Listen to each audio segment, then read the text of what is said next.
वालेकुम जी स्टूडेंट। इस वीडियो में हम करेंगे क्वेश्चन हमारे पास 42 चैप्टर नंबर 3 की एक्सरसाइज के क्वेश्चन सोल्व करने हैं। Federal board by Salim Akhtar statistics book है मेरे पास। तो इसका 42 क्वेश्चन देखें। इसमें कहता है आपके पास मार्क्स ये हैं और नंबर ऑफ स्टूडेंट्स, यानी कि सीधी सी बात फ्रीक्वेंसी का कॉलम ये है। आपने फाइंड आउट क्या करना है? आपने फाइंड आउट करना है जी मोड को, लेकिन उसने कैसे कहा है फाइंड आउट करना? बाय यूजिंग इसका क्या एम्पिरिकल रिलेशनशिप जी। इसको प्रिंसिपल रिलेशनशिप भी कहते हैं, एम्पिरिकल भी, इसके दो नाम हैं, ठीक है। Empirical relationship. अब एम्पिरिकल रिलेशनशिप बिटवीन, एक मिनट में आपको बताता हूँ। सॉरी, एम्पिरिकल रिलेशनशिप क्या है? इसका सबसे पहले आपको फार्मूला पता होना चाहिए। ये शॉर्ट क्वेश्चन में अक्सर आता है कि आपको मीन मीडियन दिया है, वो है मोड फाइंड करें, या मोड दिया हुआ है, मोड और मीन दिया हुआ है, मीडियन फाइंड करें। सबसे पहले मैं इसका फार्मूला यहाँ पर लिख देता हूँ, ठीक है। ये होता है 3 मीडियन माइनस 2 मीन, यानी कि जो मीडियन का आंसर आएगा ना उसको 3 से मल्टीप्लाई करना है, माइनस करके 2 को वो आंसर से मल्टीप्लाई करना है जो मीन का आएगा, फिर वैल्यू क्या आ जाएगी? मोड आ जाएगी। इसको कहते हैं empirical relationship between mean, median and mode. ठीक हो गया। तो इसके लिए हमें क्या चाहिए? उसने कहा मोड को इस तरीके से फाइंड आउट करना है। इस तरीके से फाइंड आउट करने के लिए हमें चाहिए मीडियन और मीन, इसीलिए हम इस क्वेश्चन में मीडियन और मीन दोनों चीज़ें फाइंड आउट करेंगे। अब मीन फाइंड आउट करना है तो आपको पता है मीन का फार्मूला होता है जी x bar that is equal to summation of f x divide by summation of f. तो इसके लिए हमें एफ ऑफ एक्स का कॉलम चाहिए और एफ का। एफ वाला कॉलम तो खैर हमारे पास है, बट एफ ऑफ एक्स चाहिए। उसके लिए हमें एक्स का कॉलम बनाना पड़ेगा। इन मार्क्स को, इनको ग्रुप्स को, इन क्लासेस को तोड़ना पड़ेगा। कैसे तोड़ेंगे? इनको ऐड करके 2 पे डिवाइड करते जाएंगे। इनको ऐड करता हूँ, 2 पे डिवाइड करता जाता हूँ। 10 + 19 डिवाइड बाई 2 दैट इज़ 14.5, ठीक है। अभी अगर आप इसका एच देख लेना, एच क्या है, इंटरवल साइज़ क्या है, इनका डिफरेंस, ठीक है। कोई भी दो कंसेक्यूटिव टर्म का डिफरेंस देख लें तो दोनों का दो का किसी भी दो का देख लें वो 10 ही आ रहा है, 10 नहीं आ रहा है। तो आपकी ये जो वैल्यूज़ है ना एक्स की, ये भी 10 10 10 ही आती रहेंगी, ठीक है। तो 10 10 डिफरेंस से सॉरी आती रहेंगी। अब इसको ऐड करें 20 + 29। जब आप जितना इन क्वेश्चन को सॉल्व करेंगे आपका उतना एक्सपीरियंस बढ़ता जाएगा, आपको आपकी जान उतनी कैलकुलेटर से छूटती रहेगी। 24.5, ये 10 का डिफरेंस आया ना, तो ये डेटा भी हमारे पास 10 के डिफरेंस से है। तो हम डायरेक्ट काउंट किए बगैर ही, कैलकुलेटर यूज़ किए बगैर ही इसको काउंट कर सकते हैं। ये 14 था, ये 24.5 है, ये आ जाएगा जी 34.5, और ये आ जाएगा जी 44.5, ये आ जाएगा 55.5। अभी इनमें से हम एक चेक भी कर लेते हैं। चलिए ये वाली चेक कर लेता हूँ। 40 + 49 डिवाइड बाई 2 दैट इज़ 44.5। तो हम बिल्कुल ठीक चल रहे हैं। उम्मीद है आपको इस बात की समझ आई होगी। नहीं आई तो प्लीज़ आप इसको कैलकुलेटर की मदद से ही करना, गलती नहीं करनी, ठीक है। मैं गलती नहीं करता तो इस वजह से मैं बगैर कैलकुलेटर के इसको सोल्व कर लेता हूँ। जब जितनी आप मैथ में एक्सपीरियंस होगा आपके उतनी गलती के चांसेस कम होंगे। और ख़ासकर आप प्लीज़ जो स्टूडेंट देखते हैं ना, कई स्टूडेंट ऐसे जिनको वीडियोस का पता ही नहीं है, तो व्हाट्सएप वगैरह पर शेयर भी किया करें अपने दूसरे क्लासमेट्स के साथ, ताकि उनको भी पता चले, और वीडियो लाइक भी किया करें। एफ एक्स का कॉलम बनाते हैं। एफ एक्स का कॉलम हमें क्यों चाहिए? मीन फाइंड आउट करने के लिए।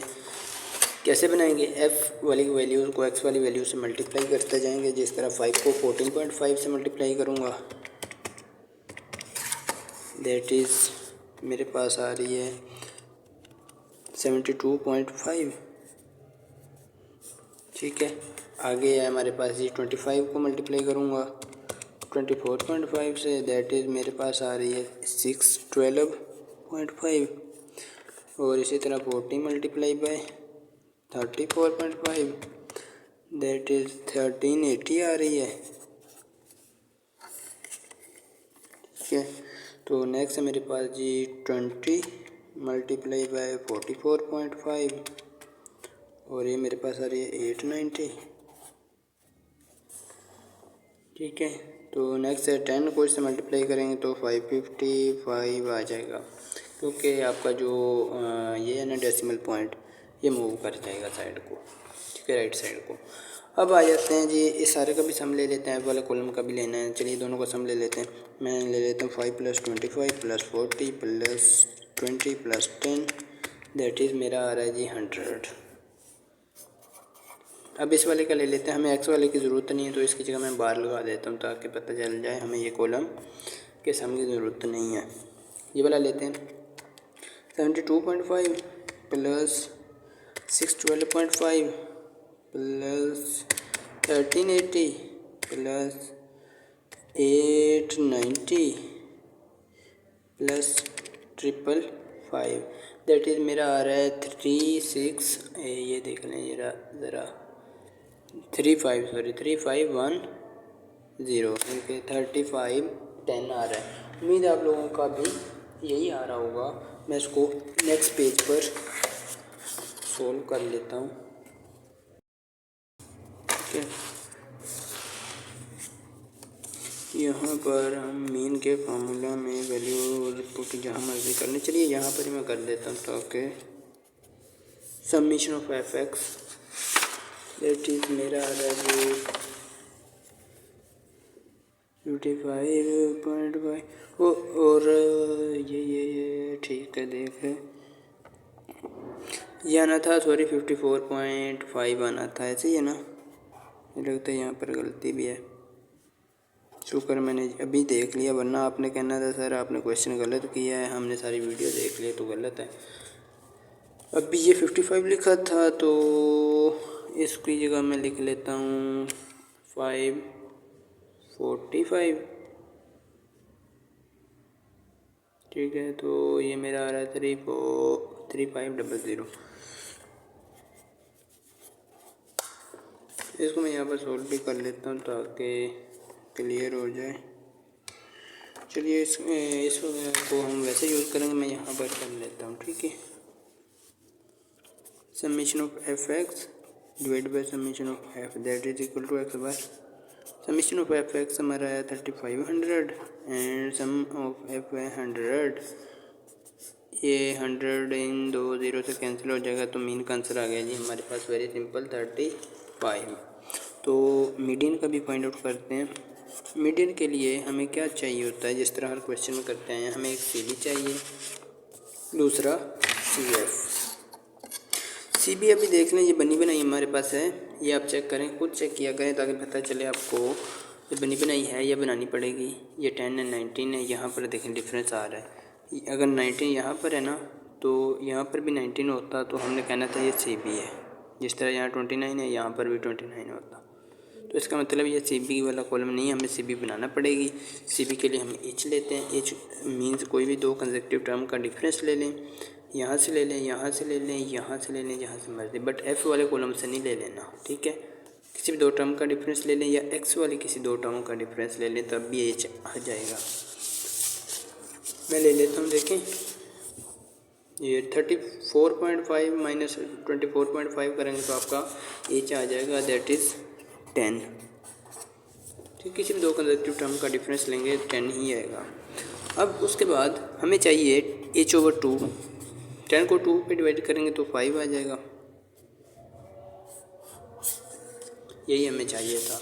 अब हमने बनानी है सी बी। सी बी के लिए हमें कैसे बनानी होती है, एक्स वाले कॉलम में से ये h/2 माइनस करना है, फिर एक बार प्लस करना है, जिस तरह हम हर क्वेश्चन में करते हैं। देखिए C B means class boundary. Class boundary की दो वैल्यू होती हैं, दो लिमिट होती हैं, एक अपर होती है, दूसरी लोअर होती है।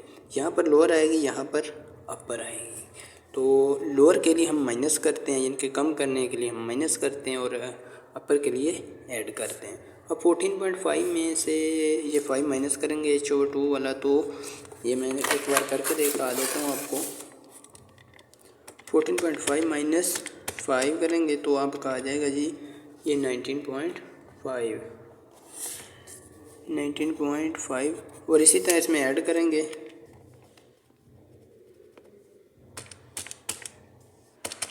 तो ये 19.5 आ रहा है।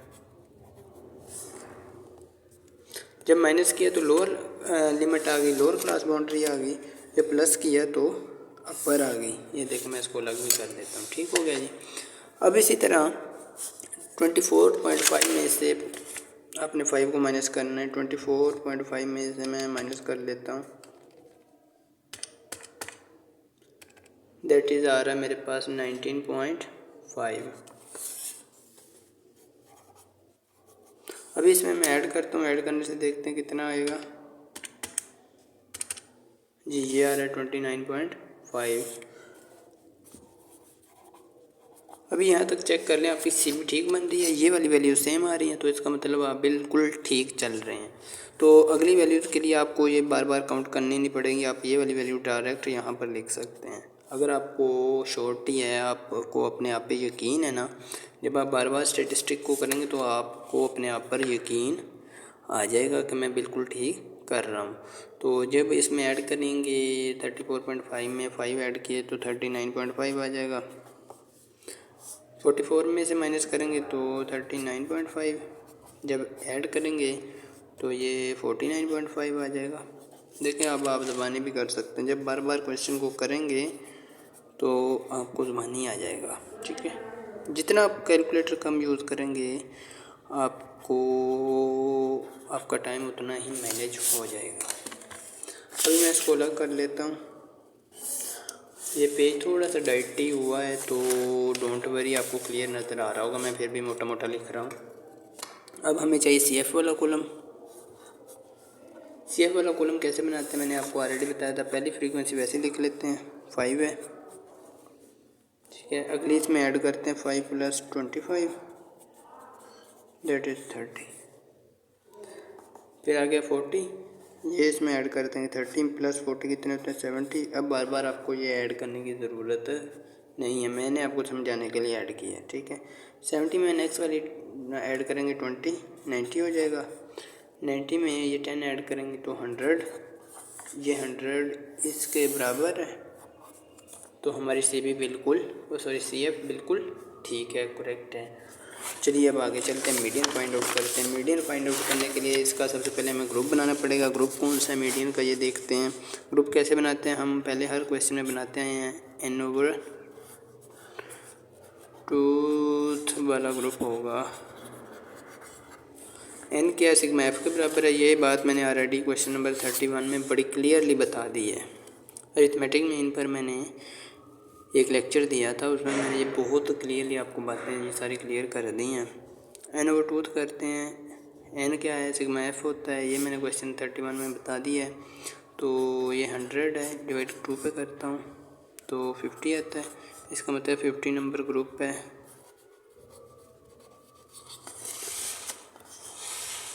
ठीक हो गया। अब ये 50 आपने देखना है यहाँ पर सी एफ वाले कॉलम में। 50 कहाँ पर लाई कर रहा है, किन दो वैल्यूज़ के बीच में, इन दो वैल्यूज़ के बीच में। इसका मतलब है इनमें से जो बड़ी वाली है वो इस कॉल्ड दी मीडियन ग्रुप।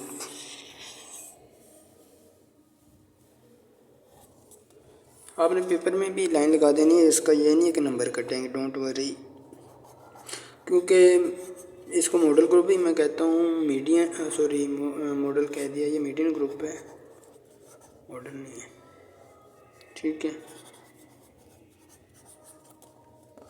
इसको मीडियन ग्रुप कहेंगे।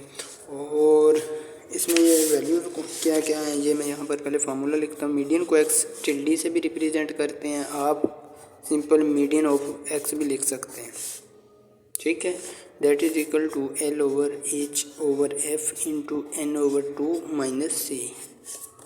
ये ऑलरेडी मैंने फार्मूला आपको हर क्वेश्चन में बताया हुआ है। अब L क्या है, L है लोअर क्लास बाउंड्री।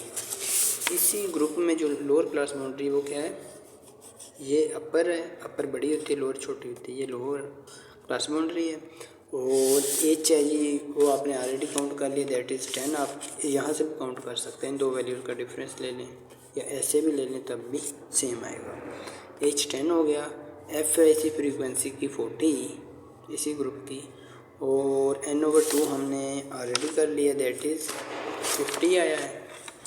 और C है इसी ग्रुप से पीछे वाली CF की वैल्यू, इसी ग्रुप से पीछे वाले CF की वैल्यू ये है C। ठीक हो गया जी। अब आ जाते हैं यहाँ पर लोअर क्लास बाउंड्री क्या है जी 29.5 प्लस H है जी 10, F है इसी ग्रुप का 40, N/2 हमने ऑलरेडी निकाला that is 50 minus C is 30।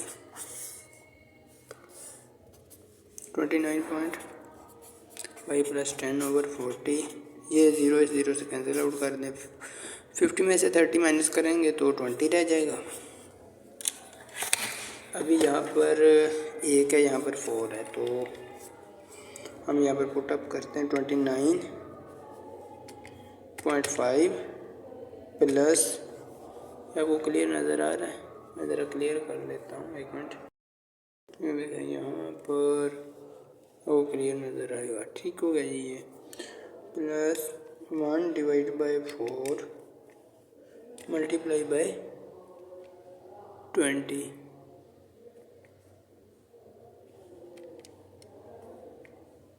अब मैं एंटर करता हूँ, मेरे पास आ रही है ये इसको मैं ख़त्म कर लेता हूँ इससे। 1/4 करना था, मैंने मल्टीप्लाई बाय 4 कर दिया। ये आ रही है जी 34.5।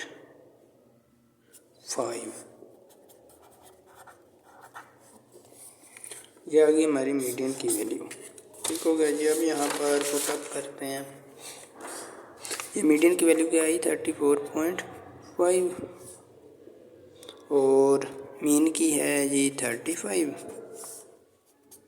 अब इनको मल्टीप्लाई करके ऐसे माइनस करेंगे तो हमारे पास मोड की वैल्यू आ जाएगी दैट इज़ इक्वल टू, अभी मैं एंटर करता हूँ 3 मल्टीप्लाई बाय 34.5।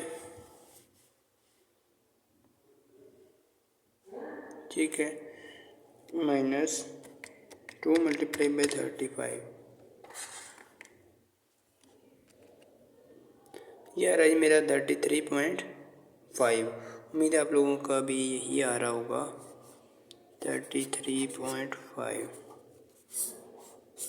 अगर आप डायरेक्ट फाइंड आउट करते तब भी यही आना था, एम्पिरिकल रिलेशनशिप के थ्रू भी यही है। उम्मीद है आपको इस क्वेश्चन की अच्छी तरह समझ आ चुकी होगी। फिर भी किसी बात की समझ ना आई हो कमेंट सेक्शन में ज़रूर बताइएगा।